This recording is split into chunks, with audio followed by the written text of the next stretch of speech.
ሰላም ዲናችሁ በያላችሁበት ነገር ሰላም ነው። አሸይና እንዲያላችሁ እሞኝላችኋለሁ። በስቴት ጎንዶሎ ወዳች ላይክ እና ሼር ያደረጋችሁ ሐሳቦቻችሁን ለብዙዎች አካፍሉ። ለዚህን ከልብ አመሰግናችኋለሁ። ሐሳቡ ሲሞቻችሁ እንደሎ ወዳች 4000 ላይክ እንድትገጩን በትትና ጎብዛች አለ። ዛሬ ድሚዘናችን ዘላችሁ መጣ ነው። ሶበር ዜና አሜሪካ ወደ እስራኤል ያጓጓዘችው 6500 ቶን የጦር መሳሪያ ነው። እንግዲህ በ24 ሰዓት ውስጥ ብቻ ነው በአንድ ቀን ብቻ አሜሪካ ለእስራኤል 6500 ቶን የጦር መሳሪያ አቅርባለች። ተመልከቱ፣ ጦርነቱ ከቆመ 20 ቀን ነው። በዚህ 20 ቀን ውስጥ ልክ በዚህ ሂሳብ ብታሰሉት ወደ 130,000 ቶን መሳሪያ ለእስራኤል ቀርቧል ማለት ነው። ዝም ብለ ቀለል ያለውን ሂሳብ እንውሰደውና 60,000 እንበለው ወይም 70,000 ቶን መሳሪያ አሜሪካ ለእስራኤል አቅርባለች ብለ ያዘው። ለሳዑዲ ምን ያህል አቅርባለች? ለተባበሩት አረብ ኤሚሬት ምን ያህል አቅርባለች? ለኳታር፣ ለባህሬን ዙሪያ ላሉ ለጎልፍ ሀገሮች ምን ያህል አቅርባለች ብለ አስበው። ቢያንስ ከ250,000 ቶን በላይ መሳሪያ ኢራንን ለማውደም ተዘጋጅቷል። ከ250,000 ቶን በላይ መሳሪያ ኢራንን ለማውደም ተዘጋጅቷል። ዶግነቱ ኢራኖቹም ተዘጋጅተዋል። ኢራኖቹም እንኳን ሚሳኤል፣ እንኳን ድሮን፣ እንኳን ቦምቦች ቀርተው ዶልፊን አዘጋጅታለች። ዶልፊኖችን ሳይቀር የአሜሪካን የጦር መርከብ ለማውደም ቦምብ አስታጥቃለች። ኢራን ደግሞ አይጎርምም? ቦምብ ይሄን ያልኩት እኔ አይደለም፣ ኒውዮርክ ታይምስ ነው ይሄን ያለ፣ ኒውዮርክ ፖስት ነው ይሄን ያለ። እና ኒውዮርክ ፖስት መረጃ መሰረት ኢራን የባህር ዶልፊኖችን አሰልጥና ቦምቦችን ተሸክመው ወደ አሜሪካ የጦር መርከብ ሄደው እንዲፈነዳ እና መርከቦችን እንዲያፈነዱ ሁሉ አሰልጥናለች እንደተባለ እና እንደምታውቁት ኢራን የድሮኖችን አዘጋጅታለች፣ ሚሳኤሎችን አዘጋጅታለች፣ የባህር ሰርጓጆችን አጥፍቶ ጧፊ የባህር መርከቦችን ሁሉ አዘጋጅታለች። ለመጀመሪያ ጊዜ ነው በዓለም ማንም ይሄን ሞክሮ አያውቅም። ኢራን ብቻ ነች አጥፍቶ ጧፊ የባህር ውስጥ ድሮን ያዘጋጀችው ኢራን ብቻ ነች። እና ይሄ ጦርነት እንግዲህ ተመልከቱ፣ ይሄን ሁሉ በመቶ ሺዎች የሚቆጠር ቶን መሳሪያ ኢራንን ለማውደም ወደ አመድነት ለመቀየር ሲዘጋጅ ዓለም ደግሞ በምላሹ ምን ይጠብቃል? የተረጋጋ ኢኮኖሚ፣ ሰላምና ፍቅር እንደድሮ ተንቆባረር ተንዶላቀ መኖር። ይሄ አይሆንም ብያለሁ። አሜሪካኖቹ እጅግ በጣም መራር ከሐሞት የመረረ ሽንፈት ተቀብለዋል። ይሄን ውጣው አይገቡ እመኔ ሊጥፋ ከፈለገ ዓለም ሁሉ ሊጥፋ ነው የሚሉት አሜሪካኖች። መጥፎ ለምደዋል። አምባገነንነት፣ ዶፍጣጭነት ለምደዋል። ይሄ መላ አውሮፓ መላው አሜሪካ የለመደው ነገር ከሆነ ለዘመናት የተለመደው ዶፍጣጭነት ዓለም በሙሉ የሚያጎበድደው ማጎብደድ እንዲሁ ድንጉ በአንድ ጀንበር በኢራን ምክንያት ሲጠፋ ዝም ብላ ያለ እንደ ዝም ብላ ምን ጌታ እና የግድ አንድ ዙር ጦርነት ኢራንን ውድምድምድም አድርጎ የመጣው ይምጣ ነው። ይሄ ደግሞ አይወጡትም። በመጣው ይምጣ የሚወጡት ነገር አይደለም። የአሜሪካ አጠቃላይ ዕዳ ብድር ከበጀቱ አበልጧል።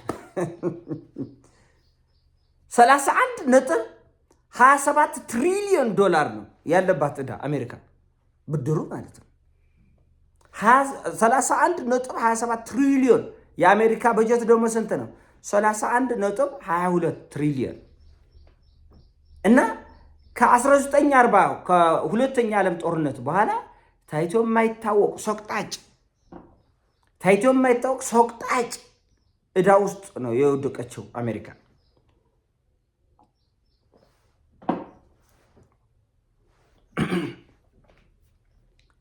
በዚህ ጦርነት ላይ አሜሪካ የብር ችግር የለባትም ብያቸዋል። ችግሩ የብር የማውጣትና ያለማውጣት አይደለም። ችግሩ ኢኮኖሚው እየተዛባ ነው ያለው። ለምሳሌ አንዳንድ ሰው በየቀኑ የሚጠጣ ሰው አለ። በየቀኑ የሚጠጣ ግን እየሰራ ነው። አንዳንድ ሰው ደግሞ በየቀኑ ይጠጣል ግን ያለችው ነው። አሁን አሜሪካ ኢኮኖሚው እየተዛባ ነው። የዋጋ ውድነት ወደ ሰማይ እየነካ ነው። ያንን የዋጋ ውድነትና ንረት ለመከላከል ከበጀቱ ላይ እያወጣ ገንዘብ ድጎማ እያደረገ ነው። እንደገና ለጦር መሳሪያ ድጎማ እያደረገ ነው። እንደገና ለአረቦቹ ድጎማ እያደረገ ነው። ወጪው ከአቅም በላይ ሆኗል። ኢኮኖሚው አልተረጋጋም። አንድ ምሳሌ እንመልከት። ከኦሳማ ቢንላደን ጋር የተደረገው ጦርነት 450 ቢሊዮን ዶላር ወገኖች ልብ እያልን ይሄን ሰውዬ አግኝቶ ለማስወገድ ለመግደል በተደረገው ርብርብ 450 ቢሊዮን ዶላር አጠቃላይ ከኦሳማ ቢንላደን ጋር የተገናኘው ጦርነት በኢራቅና በአፍጋኒስታን የነበረው ጦርነት ጋር በተያያዘ $3 ትሪሊየን አውጥታለች አሜሪካ። 3 ትሪሊየን በኢራቅና በአፍጋኒስታን ከኦሳማ ቢንላደን ጋር በተገናኘ ለነበረው ኦፕሬሽን $3 ትሪሊየን አውጥታለች።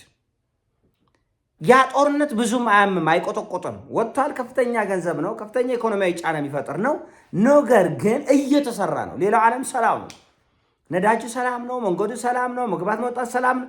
እየሰራ ብሩን እየጠጣ እያጨሰ እየቃመ እንደሚጨርሰው ሰው ገምተው አሉ። አንዳንድ ነጋዴዎች አሉ በቀን ሞተሽ ያገኛሉ።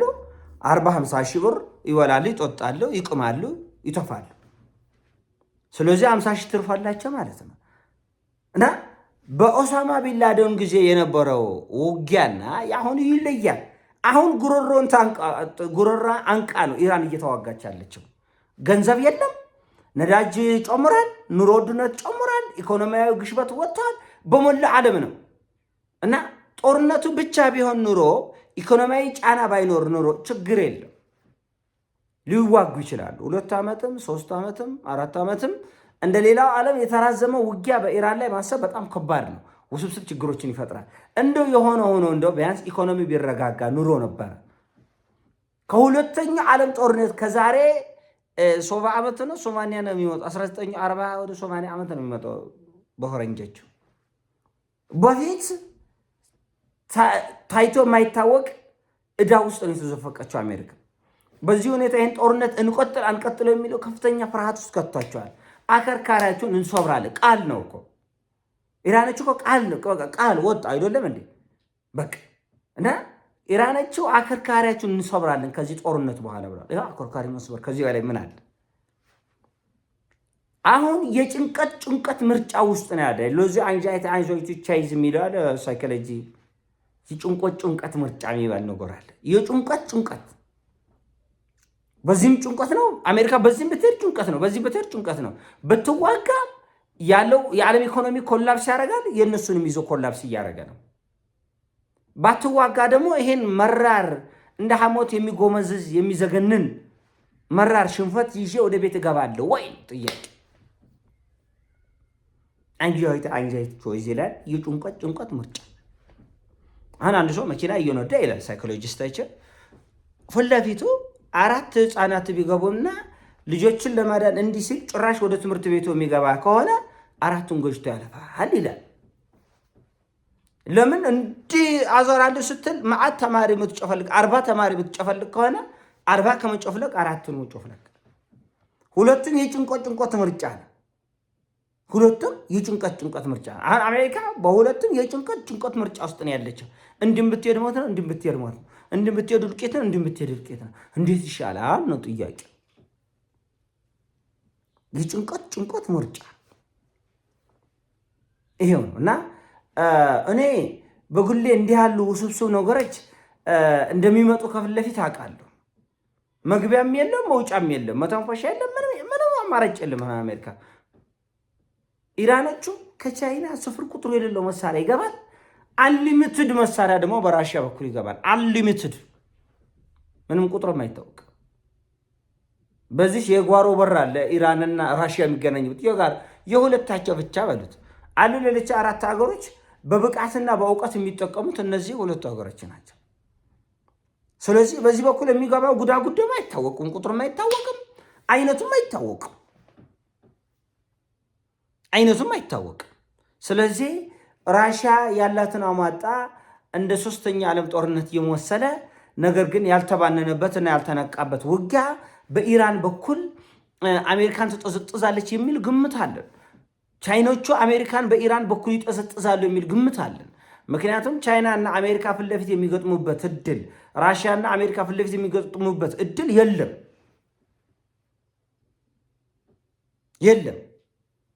ለምን?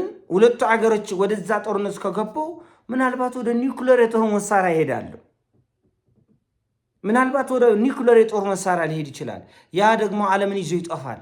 ያ ፍርሃት ስላለ የግድ አውሮፓና አሜሪካ ራሽያን በዩክሬን በኩል እያዳከሙ እንደሆነ ሁሉ እንደዚሁም ደግሞ ቻይናና ራሽያ በተባበረ ክንድ አሜሪካና አውሮፓን በኢራን በኩል አዳክመው ወደ መቃብር ይልካል። የኔ ሐሳብ ሲሞቻች ላይክ አድርግ፣ ሼር አድርገው። ወዳችኋለሁ። ፒስ